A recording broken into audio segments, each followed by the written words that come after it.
바울은 복음을 받아들인 후에 자기 안에서 벌어지는 갈등으로 인해 자신이 공고한 사람임을 절감합니다. 우리 역시 마찬가지로 비참한 존재들입니다.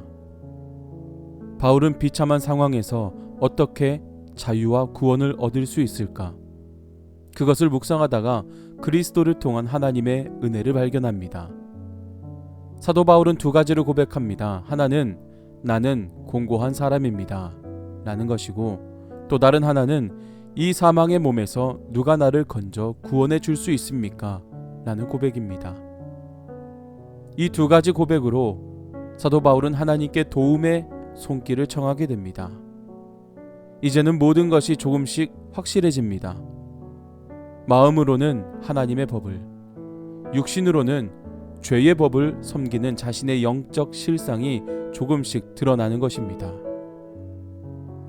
사도 바울은 복음을 전하면서 굶고 맞고 헐벗고 그리고 죽음의 위협까지 수없이 당한 고난의 사람이었습니다. 하지만 이러한 외적인 고난은 내적인 고통에 비해서 아무것도 아니었습니다. 속사람만 강건하다면 외부의 위험과 고난은 얼마든지 이길 수 있는 것입니다. 문제는 속사람이었습니다. 바울은 이 속사람이 죄와 사망에서 구속받을 방법을 발견했는데 그것은 바로 그리스도를 통한 하나님의 은혜였습니다. 결국 모든 해답은 하나님께 있었습니다. 오늘날 우리 역시 사도 바울과 같은 고백을 할 때가 얼마나 많습니까? 나는 공고한 사람입니다. 현대인의 성경으로 보시면 나는 얼마나 비참한 사람인가요? 라고 고백합니다. 주의 이름을 영접하고 그의 이름을 믿음으로 하나님의 자녀가 되는 권세를 얻게 되었다고 끝이 아닙니다.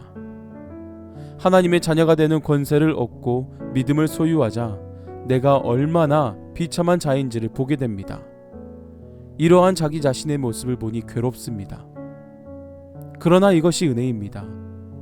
자신의 비참함을 바라보고 자신의 부족함과 연약함을 바라볼 수 있다는 것이 얼마나 큰 은혜입니까?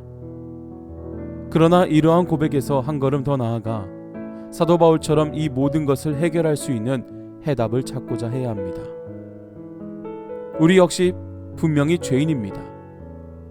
그러나 하나님은 예수 그리스도를 통해 우리를 그 죄와 사망의 절망적인 상황에서 구해주십니다.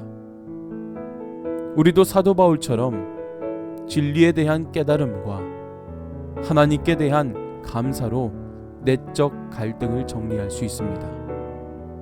예수 그리스도를 통해 주어지는 구원을 의지해야 합니다.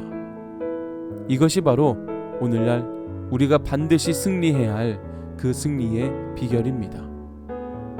모든 곳에서의 해답은 오직 예수 그리스도 십자가에 달려 있습니다.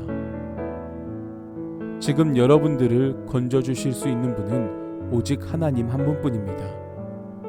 어떤 훌륭한 목회자도, 사랑하는 가족도, 신뢰하였던 친구도 그 누구도 사망에서 건져줄 수 있는 힘을 소유하고 있지 않습니다. 이것을 인정하고 하나님께서 허락하시는 구원의 은혜를 사모할 수 있기를 소망합니다. 주님 한 분만으로 만족하며 하나님의 구원을 사모하는 자들은 반드시 그 은혜에 대한 감사의 고백이 회복될 것이며 참 평안을 누리는 복된 삶이 될 줄로 믿습니다. 그래서 오늘 이 시간 누가 나를 건져내랴?